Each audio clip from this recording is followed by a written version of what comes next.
대치동 스카이 입시교육 안선주입니다. 여러분, 오늘은 지난 시간에 이어서 올해 10월 달에 출제되었던 모의평가의 장르 복합 지문을 함께 살펴보도록 할 텐데요. 오늘 살펴볼 지문은 크게 세 가지입니다. 목동가, 그리고 강호 연군가, 장유의 방언, 이렇게 세 가지가 복합으로 출제가 되었는데요. 고전 시가 그리고 고전 산문이 같이 복합되어서 출제된 만큼 아무래도 여러분들이 조금 어려움을 느끼셨던 것 같아요. 그래서 이 시험에서 문학 중에 가장 오답률이 높았던 두 문제가 여기 오늘 함께 살펴볼 문제들에 포함이 되어 있습니다. 그래서 이따가 한번 왜 어려움을 느꼈는지 같이 살펴보도록 할 거고요. 우선은 보기가 두 가지가 제시가 되어 있어요. 그래서 첫 번째 보기를 먼저 살펴보게 되면요. 가에 대한 보기입니다. 근데 이제 보기 내용을 살펴보시면은 여러분들이 아시겠지만 이 보기가요. 주제적인 측면에 대해서 설명해주는 보기는 아니고요. 표현 방식에 대해서 설명을 하고 있어요. 그래서 살펴보시면 말을 건네면서 질문하는 화자가 있고 이에 대해서 답변하는 화자가 등장하여 두 화자의 목소리로 시상이 전개된다라는 점, 이게 가장 중요한 포인트겠죠. 화자가 두 명 제시되어서 각각 이야기가 제시될 것이다. 그래서 작품은 화자가 달라지는 어와 그 뉘신고라는 구절을 기점으로 전반부에 묻는 노래, 그리고 후반부에 답하는 노래로 나뉜다. 크게 이제 화자가 두 명 제시가 되고 그 내용 또한 묻는 노래와 답하는 노래로 나뉘어지게 될 거예요. 묻는 노래, 그리고 답하는 노래. 근데 여러분, 이제 이 보기를 통해서 우리가 생각해 봐야 될 것은 무엇이냐? 주제에 대해서 제시해주지는 않았잖아요. 그리고 이제 중요한 것은 화자가 두 명 등장한다라는 것인데, 만약에 한 가지 이야기에 대해서 얘기를 하고자 한다라고 하면 굳이 두 명의 화자를 제시할 필요가 없겠죠. 결국에 우리가 파악해야 되는 것은 이 두 화자의 관점의 차이가 될 것이에요. 뭔가 다른 인식을 제시하기 위해서 두 명의 목소리를 필요로 했겠죠. 그래서 이러한 포인트를 우선 체크를 하시고 작품으로 들어가셨으면 좋겠어요. 그리고 이제 주제적인 측면에서 제시되고 있는 보기가 22번에 나와 있습니다. 22번의 보기를 보시면 이 보기는 가, 나, 다 세 작품에 모두 걸쳐지는 보기고요. 사대부 문인들이 문학을 통해서 바람직한 삶에 대한 다양한 생각을 형상화했는데요. 첫 번째가 뭐냐? 벼슬길에 나아가서 더 나은 세상을 만드는 관인의 삶이래요. 첫 번째, 관인의 삶. 그리고 두 번째로 현실에서 물러나서 자연을 즐기는 처사의 삶. 그러면 이때 관인과 처사는 각각 정치, 현실에 집중하는 것, 그리고 처사의 삶은 자연 속에서 그 풍류를 즐기는 것과 연관이 될 것이고요. 마지막으로 그 모든 욕망에서 벗어나서 외부 세계에 구애받지 않는 초연한 삶을 지향하기도 했대요. 이렇게 서로 다른 태도가 작품에 형상화될 수 있다라고 이야기를 하고 있으니까 첫 번째 보기와 두 번째 보기를 연결지어 본다라고 한다면요. 아마도 1번과 2번의 화자는 각각 이 세 개 중에서 서로 다른 삶의 방식에 대해서 이야기하겠구나라는 거를 예상해 볼 수 있겠죠. 그러면 여기까지 이제 파악해야 될 내용을 파악했고요. 그럼 작품으로 들어가 보도록 할게요. 우선 첫 번째 작품은 목동가입니다. 제목을 보게 되면 여러분, 이 목동이라는 시어가 어떤 느낌을 주시나요?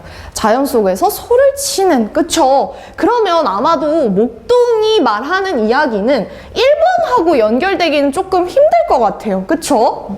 자꾸 여러분들이 보기를 보고 또 작품의 제목을 보고 이 작품에 어떤 맥락이 제시될지를 예상하는 것이 아주 중요합니다. 능동적으로 자꾸 파악을 하려고 노력하셔야 돼요. 그러면 한번 내용 들어가 보겠습니다. 녹양당초 언덕에 소 먹이는 저 아이야. 그러면 이 소 먹이는 저 아이가 누구겠어요? 작품 제목에 나와 있는 목동이겠죠. 그러면 이 사람은 목동을 부르고 있는 사람이니까, 목동을 호명하고 있는 사람이니까 아마도 이 목동의 관점과는 다른 관점을 가지고 있는 사람일 거예요. 인간 영욕을 아는가 모르는가. 여기서 영욕이라는 것은요, 영예와 치욕을 일컬어서 말하는데요. 결국에 어떤 인간사에 대해서 얘기를 하고 있죠. 근데 뭐래요? 인생 100년이 풀끝에 이슬이래. 결국에 인간사의 허무함에 대해서 이야기를 하고 있어요. 풀끝에 이슬처럼 되게 보잘것없는 것이다. 그 다음에 이제 다시 한번 반복되고 있죠. 그 안이 보잘것없는가. 서리적 표현을 통해서 강조를 해주고 있습니다. 하물며 장수 단명이 운명이여니 사생을 정할 소냐. 우리가 이것을 정할 수가 없어. 운명론적인 태도도 확인이 되고 있어요. 그래서 이러한 운명을 가지고 있는 우리는 어떻게 해야 될까를 보게 되면 여관 같은 세상에 하루살이 같이 나왔다가, 그러니까 우리의 삶은 되게 찰나 같은 거예요. 그렇기 때문에 공명을 추구해야 한다라는 것입니다. 보시면 공명도 못 이루고 썩어지면은 공산백골이 그 안이 늦거우냐. 이 늦겁다라는 것은 북받치다라는 의미인데요. 결국에 이 구절은 그러면 내가 공명을 못 이루고 죽음에 이르게 되면은 너무너무 북받치지 않겠느냐라고 서리적인 표현으로 강조를 하고 있는 것입니다.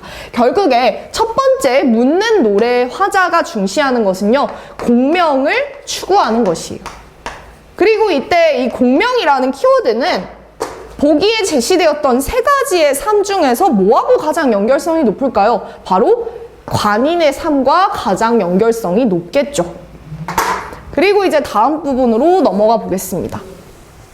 이 부분에서 조금 더 명확해지는데요. 아름다운 이름을 후세에 전함은 대장부의 할 일이다.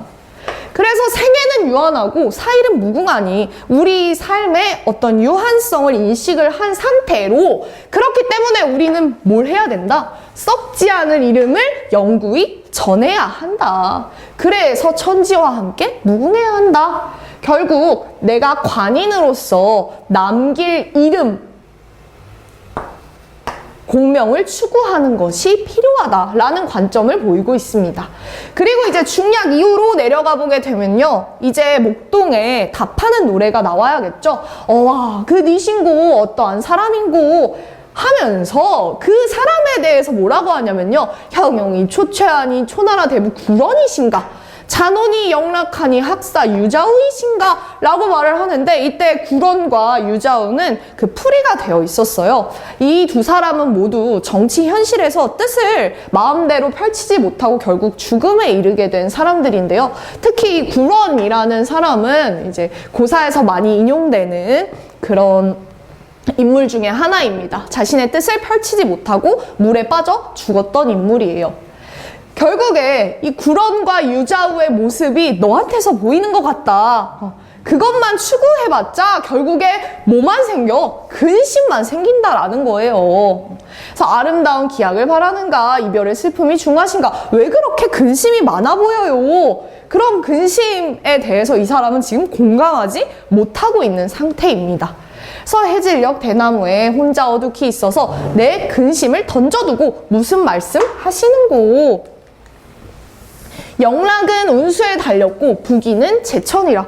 이 부분에서는 앞에 묻는 노래의 화자와 공통적인 부분도 확인이 됩니다. 마찬가지로 운수에 달려있다라는 운명론적인 인식이 드러나는데요. 이 운명론적 인식을 바탕으로 한 그 이후의 태도에 있어서 차이가 있다라고 생각하시면 될 것 같아요.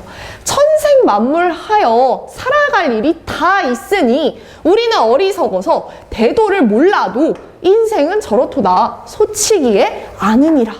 그러니까 결국에 그 공명을 추구하면서 대도, 아주 큰 도를 이루고 그것을 닦지 않는다라고 해도 내가 살아가면서 소를 치는 이 행동을 하면서 살아갈 때 그 부분에서 인생을 알 수 있다라고 얘기를 해요. 이게 이제 목동이라는 이 사람의 특징과 잘 연결이 되고 있는 것이죠. 그 다음에 이제 그 송아지에 대해서 얘기를 하는데요. 여기서의 송아지는 단순한 자연물이라고 보기는 좀 힘들어요. 이 송아지의 행동, 송아지에 대한 표현을 한번 살펴보시면 푸성기를 뜯어먹고 시냇물을 흘러 마셔 누웠다 일어났다 하며 제 맘대로 다니다가 콧줄에 코에 끼고 긴 곱비를 굳게 매어 곤 콩내 삶은 콩을 100가지 찰지라도 뭐 큰 쟁기를 마주매어. 여기까지 봤을 때요, 여러분, 제 맘대로 다녔을 때 이때는 자연을 즐기고 있는 모습이고요. 그 이후에는 뭔가에 매여져 있는 상황이잖아요. 결국에 이때의 이 송아지는 인간을 상징하는 소재로서 제시된 것이다 라고 이해를 하셔야 됩니다. 그러니까 이렇게 자연 속에서 아무런 어떤 그런 굴레에 속박 없이 즐기는 것이 좋은데 뭔가 매여있는 상태가 되면요, 일생의 고단함이 저희 중에 몰작시면 어느 것이 한가하고 어느 것이 괴로운고 일시의 빛나기야 희생만 할까마는, 그렇게 속아 고생하는 것, 그것은 결국에 희생과 연결되는 것이고, 이 희생이 바로 뭐하고 연결되겠어요? 첫 번째, 묻는 노래의 화자가 추구했던 공명을 추구하는 것, 그 정치 현실에 몸담고 있는 것과 관련이 되겠죠. 앞에 그 굴원 그리고 유자후 얘기도 나왔었잖아요. 그 사람들 다 결국에 죽음에 이른 인물들이죠. 그래서 한 멍석 물리치고 비단 거적 가로덮고 모 밧줄 굴레 벗기고 붉은 실로 얽어내어 곱비 들고 태묘로 몰아가서 백정의 큰 도끼에 뼈마디가 흩어지니. 그러니까 결국에 마지막에 최종 결과는 어떻게 돼요? 누군가에게 잡아서 도축당하는 그런 모습이에요. 그러니까 저더러 물어보면 어느 소가 되려 할꼬, 누가 그런 관인의 삶을 추구하려 하겠느냐. 우리는 잘 보아 내 분수만 지키려니. 나는 이 자연 속에서의 삶에 뭐하고 있다? 만족감을 느끼고 있다. 그러니까 이게 나의 분수이고 나는 이것에 좋게 해 라고 이야기하고 있는 상황입니다. 그러면 여기까지 이제 지문 내용을 살펴보았고요. 지문 해설을 잠시 보시면 목동가에 대한 설명인데요. 전반부에 묻는 노래 그리고 후반부에 답하는 노래로 나뉘고 있고, 묻는 노래에서는 사대부로 추정되는 화자, 그래서 관인의 삶을 추구하고 있었던 것이고요. 답하는 노래에는 목동이 등장해서 그에 대한 답변을 하는 구성을 보여주고 있습니다. 그래서 이때 목동이 보여주고 있는, 목동이 지향하고 있는 삶은 처사의 삶과 연관된다라고 할 수 있고요. 그렇게 된다라고 하면 답하는 노래의 화자는 공명을 추구하지 않는 사람이라고 할 수 있겠죠. 그래서 대비적인 모습을 보이고 있었습니다. 그 다음 이제 나작품을 한번 살펴보도록 할 텐데요. 나작품의 경우에는 제목이 강호연군가라고 되어 있어요. 그래서 우리 이 제목에서 굉장히 많은 내용을 읽어낼 수가 있죠. 네, 고전 시가의 내용은 거의 항상 비슷한 패턴으로 제시가 되잖아요. 우선 강호라는 것은 강과 호수, 즉 자연을 의미하죠. 자연 속에서 머물고 있는 화자가 무엇에 대해서 노래하는 거예요? 연군의 감정에 대해서 노래하는 거예요. 연군이라는 것은 임금에 대한 사랑, 즉 신하로서 따져본다면 이것은 충심이 된다라고 할 수 있겠죠. 그래서 자연 속에서 지금 은거하면서 살고 있는 상황이지만 나는 여전히 임금님에 대해서 충성심을 가지고 있어요 라고 노래하는 작품이라고 생각하시면 됩니다. 그러면 이수부터 살펴보도록 할게요. 홍진의 꿈 깬 지 20년이 어제로다. 여러분, 홍진이라는 요 시어는 고전 시가에서 굉장히 자주 나오죠. 특히나 이렇게 강과 호수, 자연을 배경으로 하는 작품에서 많이 등장하는데요. 속세를 뜻하는 시어죠. 붉은 먼지, 탁한 속세. 그 속세의 꿈이 깬 지 20년이 어제로다. 그럼 이 사람은 지금 이 홍진에서 멀어져 있는 상태라는 걸 알 수가 있어요. 그래서 녹양방초에 절로 놓인 말이 돼요. 이 사람이 말과 같은 존재가 돼서 자연과 거의 하나 되고 있는 그런 상태예요. 그런데 이제 문제는 뭐야? 때때로 고개를 들어 임자를 그리워하면서 운다라고 하죠. 그러니까 결국에 이 사람은 지금 이 홍진의 꿈을 완전히 잊지 못한 상태라는 것을 확인할 수가 있어요. 그럼 이때의 임자는 누가 되겠어요? 강호 연군가니까 내가 사랑하는 임금님이 되겠죠. 아직 정치적인 것에 대해서 완전히 벗어나지 못한 상태라는 걸 알 수 있습니다. 그리고 이제 11수로 내려가서요. 장부의 몸이 되어 기한을 두려워할까? 여기서의 기한은 추위와 굶주림 같은 것을 얘기해요. 그러니까 나는 이게 두렵지 않아. 그러니까 아무래도 자연 속에서 살다 보면요, 여러분. 그런 자연 환경의 변화에 더 민감하게 반응하게 되잖아요. 근데 나 그런 것도 두렵지 않아. 일산풍월에 즐거움이 가히 없다. 나는 이런 것이 두렵지 않고 지금 자연 속에서의 삶이 너무 즐거워. 그러니까 나는 뜬구름 같은 부귀를 따른다 안 따른다, 따를 줄이 있으랴 따르지 않겠다. 서리적인 표현으로 자신의 정서를 강조해주고 있죠. 즉, 이 나작품의 화자는요, 지금 2수와 11수의 내용을 봤을 때 기본적으로 속세에 대한 미련이 아직은 좀 있어요. 그렇지만 이 미련을 뒤로 하고 나는 부귀를 따르겠다, 따르지 않겠다, 부귀를 따르지 않겠다. 결국에 자연 속에서 만족감을 느끼면서 이를 강조하는 모습을 확인할 수 있죠. 자연에서의 만족감. 그렇게 된다라고 하면 이 작품의 경우에는 크게 1, 2, 3번 세 가지의 삶이 있었죠. 이 세 가지 삶 중에서 아마도 처사의 삶과 가장 연관이 깊다라고 볼 수 있을 것입니다. 그리고 이제 다음 12수를 볼게요. 득군 행도는 군자의 뜻이로되. 임금의 마음을 얻어서 그 도를 실현하는 거는 다 그 군자의 뜻에 담겨 있다. 그래서 때를 못 만나면 고반을 즐겨하니, 자연에서 풍류를 즐겨하니 맑은 송풍 산월 이사 나뿐인가 하노라. 그러니까 이 마지막 12수에서는요, 이 사람이 지금 때를 잘 만나지 못해서 자연 속에서 풍류를 즐기고 있는 상태인데 나는 이거에 대해서 뭘 느껴? 앞에서 계속 강조되고 있었던 거죠? 만족감 느끼고 있는 거예요. 나는 이렇게 자연 속에 있는 것도 괜찮아, 좋아 라고 말하고 있는 거죠.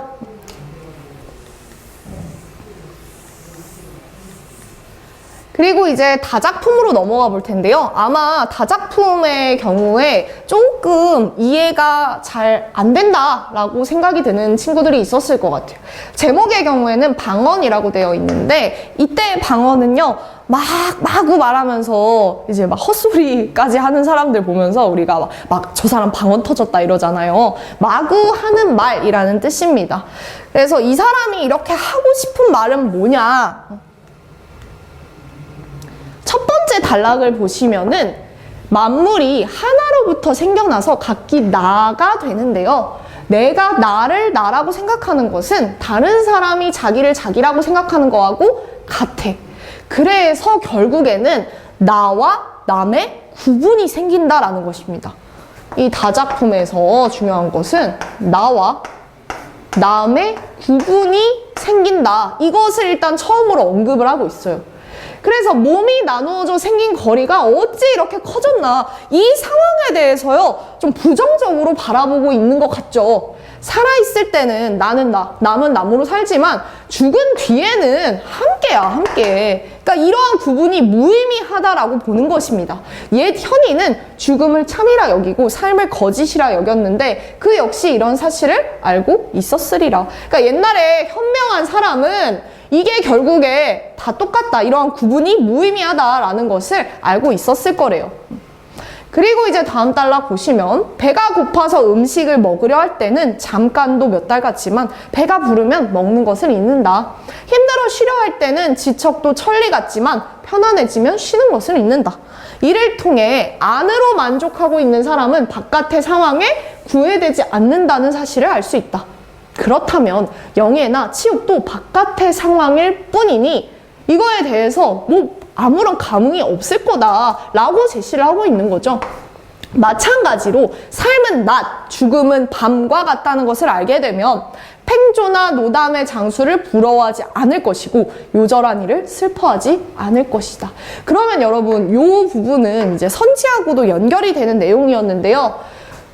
삶을 낮, 그리고 낮, 죽음을 밤으로 인식하게 된다라고 했을 때 이것을 알면 부러움과 슬픔이라는 감정을 느끼지 않고 어떤 깨달음에 도달하게 될 것이다 라는 거예요. 결국 낮과 밤은 어떠한 구분이 아니라 하나라고 인식하는 것임을 여러분들이 캐치를 하셔야 됩니다. 삶과 죽음이 구분이 없는 것이기 때문에 이것을 우리가 알아야 한다라고 말하는 거예요. 그러니까 결국에 앞에서 얘기를 했었던 나와 남의 구분이 무의미하다라는 것 있죠? 삶과 죽음의 구분도 무의미하다. 이렇게 이해를 하셔야 됩니다. 그리고 만물은 본래 하나였는데 몸이 나누어지면서 서로 단절되었다. 그래서 이 부분에서 이제 또 구분하는 것은 몸과 정신이에요. 이 두 가지가 분리되어 있다. 그렇기 때문에 나와 남이 서로 통하지 않게 되어서 마침내 이기심이 생겼다라는 거예요. 그러니까 첫 번째 단락에서부터 글쓴이는 나와 남의 구분이라는 거에 대해서 되게 부정적으로 봤잖아요. 여기서도 마찬가지입니다. 마찬가지 맥락으로서 몸과 정신의 구분, 이것으로 인해서 이기심이 생겨나고 싸움이 번지고 혼란이 야기되었다라고 보는 거예요. 그리고 이제 다음 단락을 보시면 이기심을 극복하면 몸이 장애물이 되지 않고 순리대로 하면 정신이 갇히지 않을 것이니 그러면 남이 내가 되고 내가 남이 되어서 삶과 죽음도 같은 것이 될 것이다. 이러한 구분을 없애야 한다. 이 구분은 무의미해. 이거 계속 반복되고 있죠? 그래서 마지막 단락을 보시면요. 하늘과 땅은 무궁하고 과거와 현재는 다음이 없으니 계속해서 변화해요. 그쵸? 그 속에서 만물이 생겼다가 사라지는 것은 있기도 하고 없기도 한 것이다. 그러니까 우리의 존재는요 되게 찰나에 불과한 것이에요. 보잘것없는 내 몸은 세상 만물 가운데 하나일 뿐이니 티끌이나 털옷보다 더 작은 존재요. 부싯돌이나 번갯불보다 더 빨리 지나가는 존재이다. 그러니까 우리가 이렇게 되게 미미한 존재인데 나와 남을 구분하는 게 무슨 의미가 있겠냐. 몸과 정신을 구분하는 게 무슨 의미가 있겠냐 라고 말하는 거죠. 그래서 여기까지 이제 세 작품을 한번 살펴보았고요. 문제로 넘어가 보도록 하겠습니다. 네, 18번에 가장 적절한 것은 5번이었습니다. 가, 나, 다가 각각 비교되는 소재를 제시하여서 대상에 대한 인식과 태도를 드러낸다라고 하는데 이 선지의 경우에는 전체적인 작품의 맥락을 잘 잡아가셨다라고 하면 바로 정답이라는 걸 확인하실 수 있었을 거예요. 가의 경우에는 크게 두 화자의 목소리가 제시되면서 공명을 추구하는 것, 그리고 공명이 아닌 뭐 그냥 소를 치는 것만으로도 인생을 알 수 있다라고 하는 것들. 그리고 나 작품의 경우에는 홍진으로 나타내는 속세와 관련된 것, 그리고 잠깐 돌아가 볼까요? 일산 풍월의 즐거움이 가히 없다라고 하면서 그 산이라는 공간 속에서 느끼는 만족감, 즐거움을 드러내는 부분들이 있었죠. 그리고 이제 다 작품의 경우에는 대비되는, 비교되는 소재가 아주 명확하게 드러나고 있는 작품이었습니다. 그리고 이제 19번 문제를 볼 텐데요. 19번의 경우에는 두 화자의 관점의 차이에 집중해서 보라고 힌트를 주는 보기라고 했었어요. 그래서 이제 보게 되면 4번 선지에서요. 우리는 어리석어 대도를 몰라 라고 답변하는 것에서 답하는 노래의 화자가 무지를 인식하여 배우고자 함이라고 하는데요. 이 부분은요. 너무 명확하게 틀린 설명이죠. 왜? 만약에 이 화자가 무지를 인식하고 배우고자 함을 알 수 있다라고 하면 마지막 부분에서 이 관점의 차이가 좁혀져야겠죠. 그렇지만 마지막까지 자신의 관점을 유지하면서 이 관점의 차이가 부각이 되고 있었습니다. 그래서 정답은 4번이었습니다. 그리고 이제 20번을 보시면요. 20번의 가장 적절한 것은 3번이었습니다. 기억, 니은에 대한 이해를 묻고 있는데요.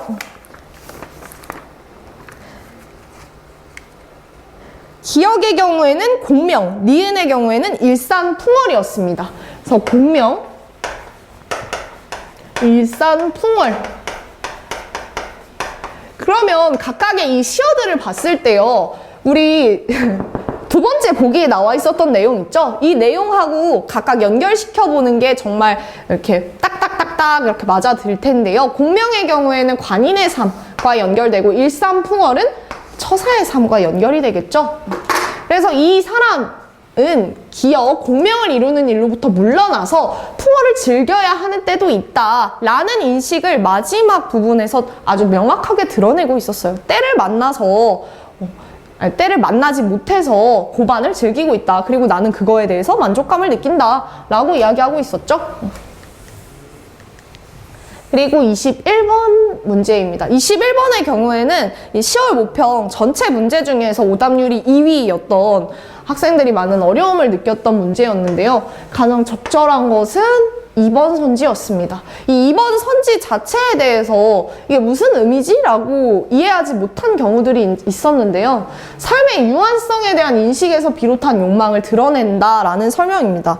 이 B 부분은요. 천지와 함께 무궁하려고의 밑줄이 쳐져 있었는데 중요한 것은 그 부분 자체만 가지고 판단해서는 문제를 풀기 어렵다라는 거예요. 앞뒤 맥락을 통해서 내용을 이해하려고 하셔야 되는데 앞부분에서 생애는 유한하고 유한한 생애라고 해서 삶의 유한성에 대한 인식이 명확하게 드러난 것을 확인할 수 있었고요. 그렇기 때문에 이 사람이 썩지 않을 이름을 남기고 싶어 하잖아요. 그런 공명을 추구하는 욕망이 삶의 유한성에서부터 비롯됐다라고 하면 앞의 맥락을 통해서 적절한 선지임을 알 수가 있겠죠. 그래서 이 문제를 해결하는 데 있어서 여러분들이 다시 한번 생각해 주셔야 하는 점은 문제를 풀 때 항상 밑줄 쳐져 있는 부분의 앞뒤 맥락까지 확인을 하는 것이 반드시 필요하다라는 것입니다. 그리고 다음 문제로 넘어가 보도록 할게요. 22번 문제입니다. 22번의 경우에는요, 보기에 나와 있는 이 분류 작업 있죠. 세 가지로 크게 분류가 되고 있었는데, 이 분류 작업은 저희가 이제 작품을 다 살펴봤기 때문에 여러분들이 이미 다 완료가 되셨을 거라고 생각을 해요. 첫 번째, 가작품에서의 묻는 노래는 관인의 삶. 그리고 답하는 노래는 처사의 삶과 연관이 됐었고요. 그리고 이제 나작품에서도 처사의 삶 쪽으로 기울어져 있는 모습 확인이 됐었죠. 그리고 마지막 다작품의 경우에는 전부 다 무의미해. 그러니까 구분하지 마 라고 하면서 초연한 삶의 모습과 연결된다라고 볼 수 있을 거예요. 근데 1번 선지를 보시면요. 가의 여관 같은 세상에 하루살이 같이 나왔다가 대장부의 할 일이라 해서 잠시 지나가는 것으로 인식하며 처사의 삶을 지향한다라고 하는데요. 이게 여관 같은 세상에 하루살이 같이 나왔다가 라는 시구를 가져오고 있기 때문에 언뜻 보면 맞는 말처럼 느껴질 수도 있어요. 여관이라는 공간 자체가 나그네들이 잠깐 머물다가 가는 곳이잖아요. 그래서 뭔가 처사의 삶? 맞는 것 같은데? 라는 생각이 들지만 기본적으로 가에 이 말을 하고 있는 첫 번째 묻는 노래의 화자는요. 관인의 삶을 지향하고 있었던 사람입니다. 특히 대장부의 할 일이라는 것이 바로 공명을 지향하면서 이름을 후대에 남기는 것이었죠. 그렇기 때문에 처사의 삶을 지향한다라는 설명은 땡이었습니다. 그리고 이제 마지막 문제를 한번 살펴보도록 할 텐데요. 23번에 적절하지 않은 것을 물어보고 있는데 이 경우는 2번이 정답이었습니다. 사람들이 팽조나 노담의 장수를 부러워하고 요절한 일을 슬퍼하는 것은 깨달음을 얻기 전이죠. 그렇기 때문에 분리 작업을 하고 있는 상태예요. 그리고 이제 이후 내용을 보게 되면 몸이 장애물이 되어 삶은 낮 그리고 죽음은 밤과 같다고 여겨 삶과 죽음을 다른 것으로 인식하기 때문이다. 요 선지 같은 경우에도 되게 교묘하게 잘 만들어진 선지라고 할 수 있는데 여러분 삶은 낮 그리고 죽음은 밤과 같다라는 것을 깨달으면 이런 부러움이나 슬픔을 느끼지 않을 것이라고 얘기를 했었잖아요. 결국에 이것은 삶과 죽음을 다른 것으로 분리하는 것이 아니라 하나라고 보는 인식과 연결되어 있는 표현이었습니다. 그래서 정답은 2번이었습니다.